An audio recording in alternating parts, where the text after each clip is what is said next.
अरे संकू एवढी चार वाढले ते कापून टाक ना. मीच कापतो ना मग आता. कापून टाक वशाड तर पडले. मग असं कोण वारीस आहे त्याचा? नाही, मग तुझं कसं झालंय मुंबईला? निवांत निवांत? एकदम निवांत. मग काय पगार पाणी कसं आहे? अरे हाय आपला 15-18 हजार रुपये महिन्याला. 15-18 हजार? मॉप आहे मग, चांगला आहे. मग वर्षाला किती सेविंग होते? होते आपली 1-1.5 लाख रुपये. बस बस बस. मी येईल उजावं. तुम्हाला सांगेल कोण? मला मुंबईच पाहिजे ना.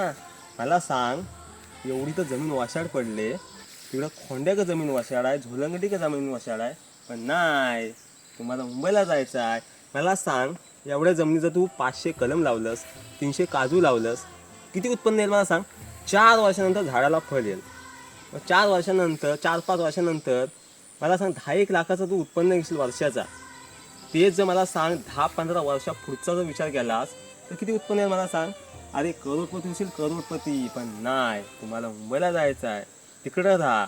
आणि इकडं काजू आणि कलम लावा. आईला ह्याचा मी कधी विचारच नाही केला. लावू काय रे झो कलम? अरे मग आता कर ना विचार. अरे आपल्या गावाला भरपूर काय आहे, पण आपल्याला करता येत नाही. इथं आपण चुकताव. पण सांगतोय अजून पण वेळ गेली नाही. आता लाव, कलम लाव, काजू लाव, आणि इथं जग सुखान जगशील त्या धगधग करण्यापेक्षा.